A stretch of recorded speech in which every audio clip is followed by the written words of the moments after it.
వచ్చే ముందు ఆడియన్స్ని కూడా కన్ఫ్యూజన్లో పెట్టారు. ఏ చిన్న విషయాన్ని శోభ తీసుకోలేరు, చిన్న మాటన్నా తీసుకోలేరు, ఏదైనా నామినేషన్ చేసినప్పుడు రాంగ్గా చెప్పినా ఏం చెప్పినా మీరు తీసుకోలేరు. కాబట్టి శివాజీ గారు ఇలాంటి ఆడపిల్లలు మా ఇంట్లో ఉంటే పీక మీద కాలేసి తొక్కుతా, తర్వాత ఇలా ఉంటే అమ్మాయిని ఎవరు పెళ్లి చేసుకుంటారు, చేసుకున్న తర్వాత వాడి పరిస్థితి ఏంటి, ఈ మాటలన్నీ అన్నారు. మీకు కూడా తెలుసు అవసరం, మీకు సారీ చెప్పారు, తర్వాత మీకే చెప్పారు, మీ ఇద్దరికి నుంచో పెట్టి చెప్పారు. ఇది క్లారిటీ ఇస్తాను. సాటర్డే మనం అందరినీ సార్ లోపలికి పిలిచి మాట్లాడారు, మీరు చూసారు ఎపిసోడ్ లో. ఎగ్జాక్ట్గా ఏం జరిగింది మాకు తెలియదు, నాకు కానీ ప్రియాంక కానీ అసలు తెలియని కూడా తెలియదు. బయటకు వచ్చాక ఆయన సారీ అన్నారు. సారీ ఎందుకంటే నేను మీకు అనలేదమ్మా, జనరల్గా నేను మా ఇంట్లో ఆడపిల్లలు ఉంటే ఇలా అన్నాను, ఇలాంటి ఆడపిల్లలు మా ఇంట్లో ఉంటే మీరు విన్నారు కదా అది. అంటే నేను ప్రియాంక చాలా క్యాజువల్గా పర్లేదండి నో ప్రాబ్లం అన్నాం, బికాస్ అక్కడ ఏం జరిగిందో మాకు తెలియలేదు. అండ్ అప్పటికే ఆయన అనేసారు, సార్ లోపలికి పిలిచారు, సార్ శివాజీ సార్ బయటకు వచ్చి సారీ అడిగారు అంటే మేబీ రియలైజ్ అయ్యారేమో. ఎగ్జాక్ట్గా ఏం జరిగింది తెలియలేదు కాబట్టి. అండ్ మోరోవర్ లోపలే జరిగింది కూడా మనం బయట చెప్పలేము, సార్ అక్కడ అడిగింది కూడా, అందుకే నేను అడగలేదు.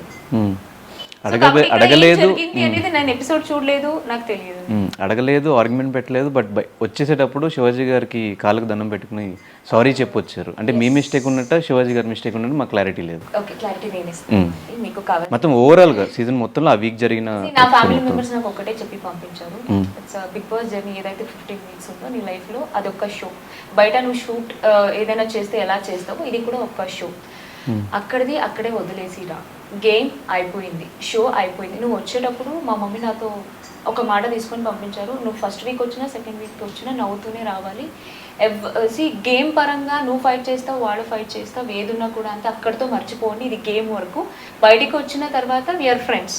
సో కాబట్టి ఒకటే అండి, ఇప్పుడు నామినేషన్లో కానీ ఫైట్లో కానీ నేను కానీ శివాజీ సార్ కానీ వేరే ప్రశాంత్ కానీ ప్రియాంక కానీ అమ్మ కానీ ఫైట్ చేసే ఉంటాం కదా. నాట్ ఓన్లీ శివాజీ గారికి నేను ఇలా ఎందుకు తీసుకున్నానంటే నేను డే 1 నుంచి నేను దాంట్లోనే స్టిక్ ఆన్ అయ్యానండి. శివాజీ సార్ ఏజ్కి నేను చాలా రెస్పెక్ట్ చేస్తాను అంతే. సో సారీ సార్, ఒక్కవేళ ఏమైనా జరుగుంటే ఐమ్ వెరీ సారీ.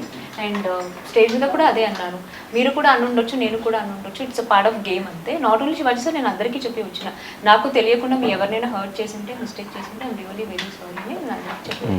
అండ్ నేను ఈ క్వశ్చన్ కోసం, ఈ మూమెంట్ కోసం వెయిట్ చేస్తున్నా. హౌస్లో 2 గ్రూప్స్ ఉన్నాయి, సెకండ్ వీక్ నుంచి స్టార్ట్ అయినాయి అవి.